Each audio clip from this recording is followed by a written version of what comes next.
बोलो जयकारा बोल मेरे श्री गुरु महाराज की जय।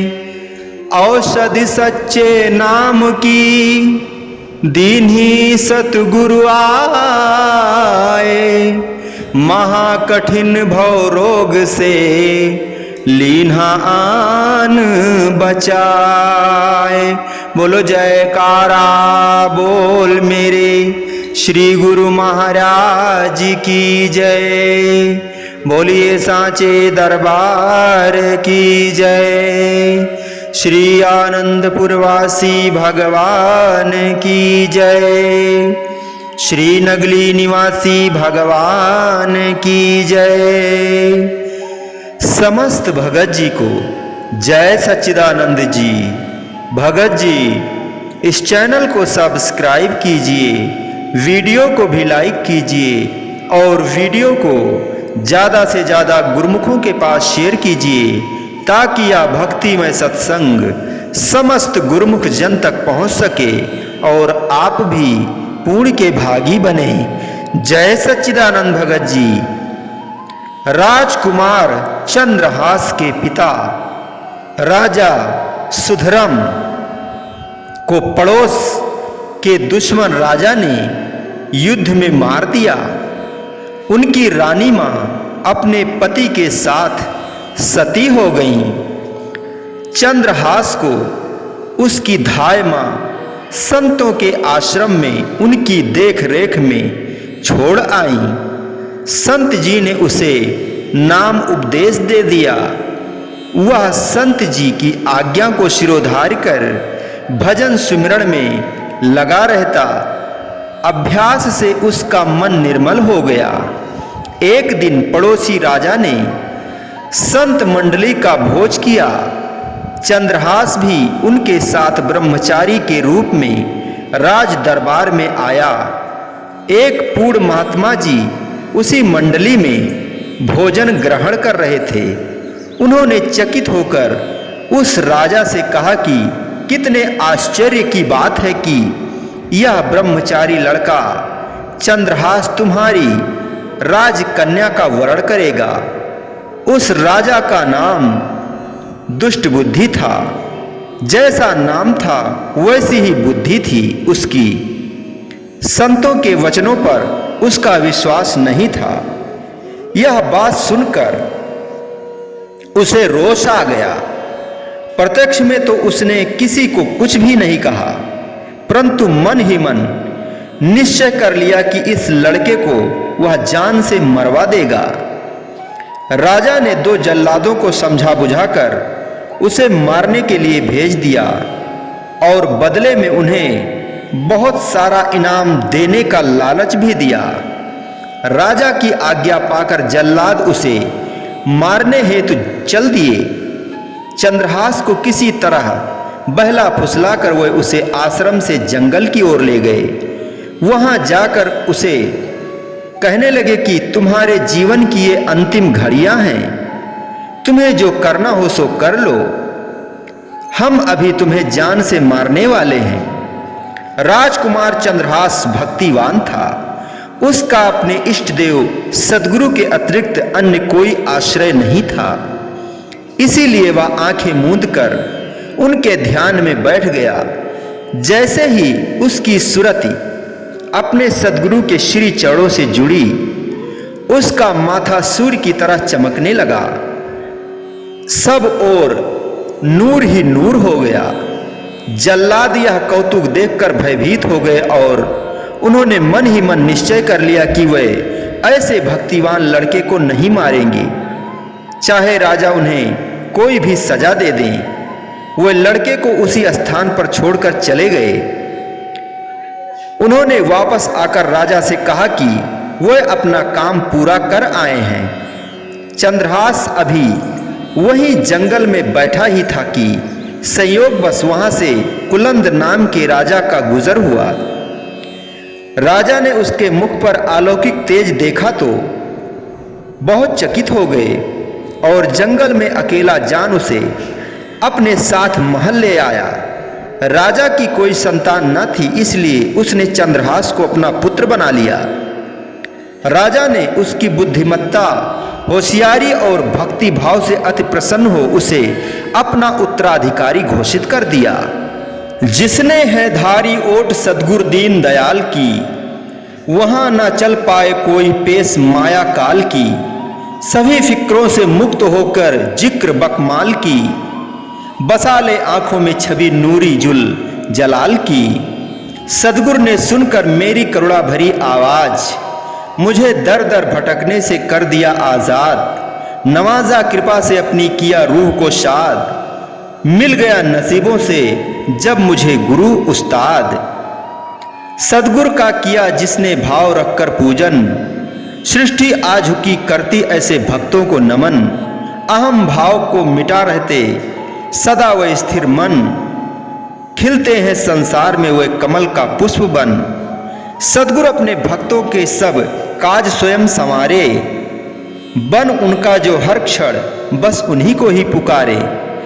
बेआसरों के हैं आसरे, बेसहारों के हैं सहारे, सच्चे लोक परलोक के रक्षक बिरत पालनहारे। रंग भी बन जाए राजा सद्गुरु की नजर से, डाल देवे प्रसाद मुर्दे में अपनी दया की मेहर से। मिटा देते कर्मों के लेखे अपने रहमो करम से, अता करें जिंदगी नई सभी टाल बलाएं सर से। राजा कुलंद ने राजा दुष्ट बुद्धि को पड़ोसी होने के नाते अपने सैनिक द्वारा पुत्र रत्न मिलने की खुशी के उपलक्ष्य में कुछ मिठाइयां उपहार भेंट स्वरूप भेजे। दुष्ट बुद्धि ने हैरान होकर कहा कि तुम्हारे राजा की तो कोई संतान नहीं थी। सैनिक ने कहा कि कुछ वर्ष पहले हमारे राजा को जंगल से एक लड़का मिला था जो बहुत गुणवान, सुशील और नीति निपुण है। राजा ने उसे अपना पुत्र बना लिया है। दुष्ट बुद्धि को संदेह हुआ कि कहीं यह वही लड़का तो नहीं है। इस बात की जांच पड़ताल करने के लिए उसने स्वयं राजा कुलंद के यहाँ जाने का विचार बनाया। जिस समय दुष्ट बुद्धि वहां पहुंचा, सामने चंद्रहास को बैठा देखकर क्रोध से भर गया, लेकिन बाहरी तौर से उसके साथ प्रेम का व्यवहार करने लगा।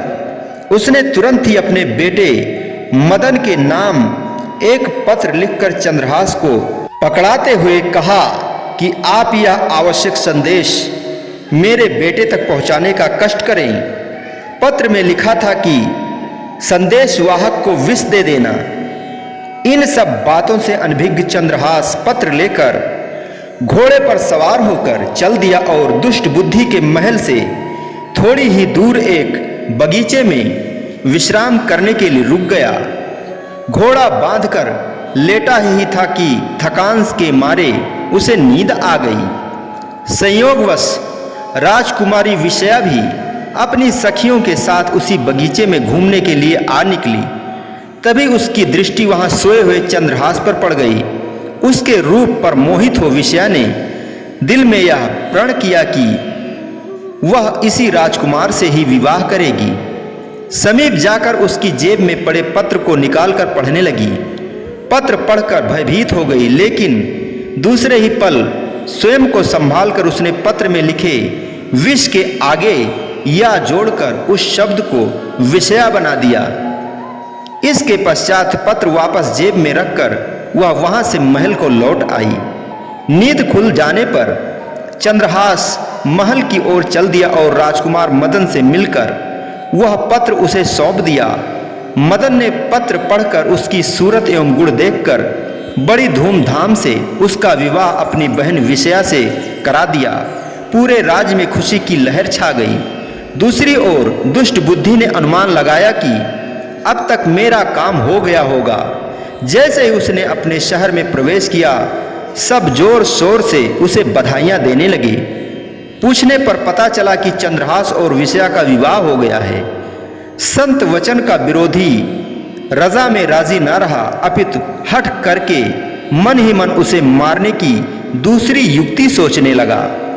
पड़ोस के राज्य में चंपका नाम की राजकुमारी का स्वयंवर था। दुष्ट बुद्धि ने मदन को वहां भेज दिया और चंद्रहास को बुलाकर कहा कि हमारे कुल की प्रथा है कि विवाह उपरांत फूल फल लेकर देवी के मंदिर में पूजा के लिए जाते हैं। वह मंदिर शहर के बाहर जंगल में है, इसलिए तुम सुबह सवेरे ही वहां जाकर मत्था टेक आना। उधर अपने कुछ सैनिकों को मंदिर के बाहर नंगी तलवारें देकर तैनात कर दिया और उन्हें हुक्म दिया कि जो भी आदमी सुबह सवेरे यहाँ मत्था टेकने आए उसका वध कर देना। इधर चंद्रहास फूल व फल लेकर मंदिर की ओर रवाना हुआ। रास्ते में उसकी भेंट मदन से हो गई, जो उसे स्वयंवर में ले जाने हेतु आ रहा था। चंद्रहास ने कहा कि मुझे तो देवी के मंदिर में जाना है। मदन ने उससे फूल व फल लेते हुए कहा कि तुम शीघ्र ही स्वयंवर में जाओ, मैं यह फूल व फल भेंट करके तुरंत ही वहां पहुंचता हूं। चंद्रहास उसका कहना मानकर जैसे ही स्वयंवर में गया, राजकुमारी चंपका ने जयमाला उसके गले में डाल दी। चंद्रहास राजकुमारी के साथ जब राजमहल में पहुंचा तो दुष्ट बुद्धि उसे देखकर आश्चर्यचकित रह गया और उससे पूछने लगा कि तुम मंदिर में नहीं गए। जवाब में चंद्रहास ने पूरी बात बता दी। यह सुनते ही सिर पीटता हुआ दुष्ट बुद्धि देवी के मंदिर गया। वहां जाकर देखा कि मदन टुकड़े टुकड़े हुआ पड़ा था। यह देखकर विलाप करता हुआ पत्थर पर सिर पीट पीट कर वह स्वयं भी वहीं मर गया। अज्ञानतावश अपना ही बन जाता है दुश्मन, मिथ्या व व्यर्थ बातों से करता है मन प्रसन्न।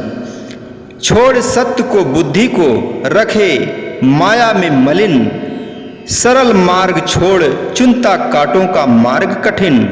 अज्ञानी पुरुष की जग में केवल है ये पहचान, चलता मन मत पर माने ना गुरु का फरमान।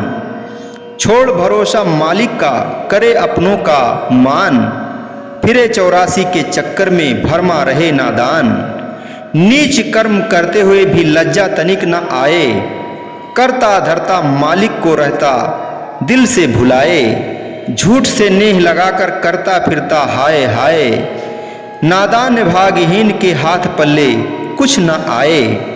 रख घृणा दिल में प्रभु के दास को जो हैं सताते, चैन व इस जहान में एक पल को भी न पाते।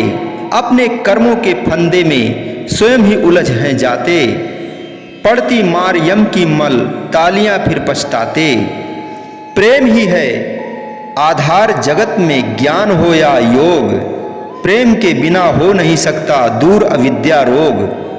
प्रेम से ही है दृष्ट गोचर अलख पुरुष का लोक, प्रेम बिना कभी मिट नहीं पाए गम हो या शोक। संत महापुरुषों के वचनों पर अमल न करने का यही फल है कि इंसान अनजाने में ही अपने लिए मुसीबतों का पहाड़ खड़ा कर लेता है।